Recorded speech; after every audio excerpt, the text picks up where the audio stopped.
The anterior cruciate ligament, ACL, is a strong band of tissue located deep inside the knee joint.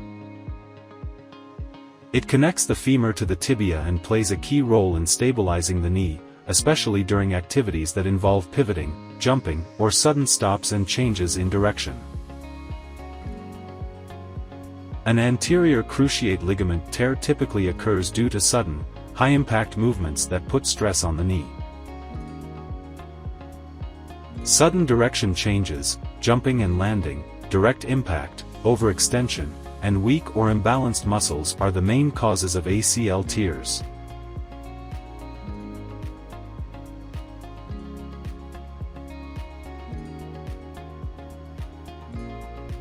PEEK material mimics bone elasticity for better integration and long-term chemical stability.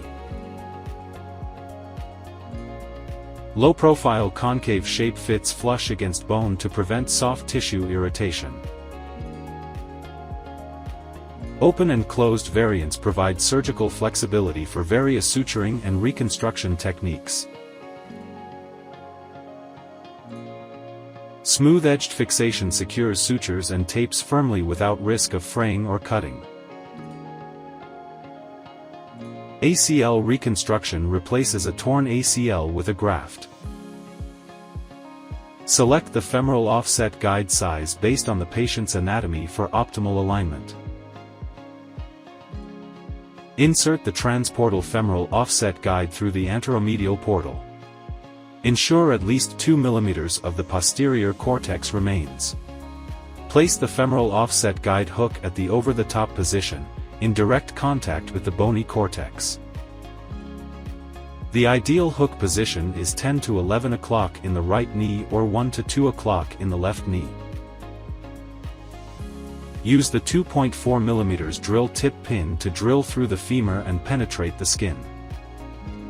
Use a 4.5 mm cannulated headed reamer over the drill tip pin to create the femoral button passing channel.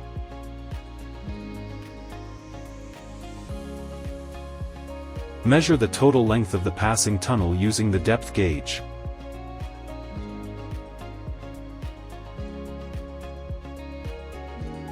Prepare the graft of the appropriate length, stitching the GFS Ultimate Mini on one end and the GFS no-button adjustable loop on the other end. Use appropriate femoral cannulated reamer according to the size of the graft to create a socket. Assemble the ACL tibial drill guide with the drill guide handle, ACL elbow hammer, and 2.4 mm drill guide bullet. Fix the angle on the drill guide handle. Place the drill guide tip at the center of the ACL footprint. Push the drill guide bullet to the bone surface and secure the position. Use the 2.4 mm drill tip pin to drill through the tibia. Disassemble the tibial drill guide, leaving the passing pin in place. Drill the tibial tunnel using the corresponding tibial cannulated reamer that matches the graft diameter. Load both ends of the suture through the eyelet of the 2.4 mm drill tip pin to create a loop. Pass the drill tip pin through the tibia and retrieve it from the joint space. Pass the same loaded drill tip pin through the joint space and into the femoral tunnel. Load all sutures, pulling, flipping, and adjustable sutures of the GFS Ultimate Mini loop, onto the passing suture.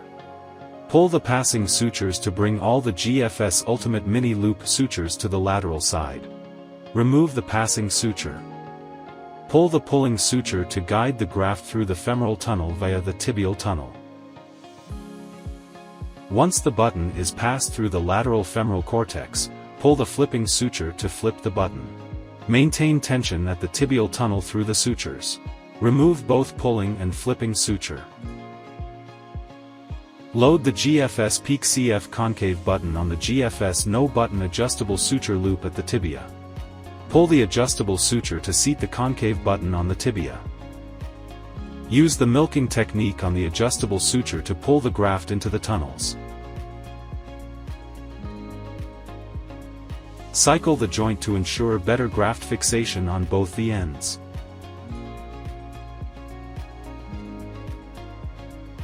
Cut off the excess suture outside both the tunnels.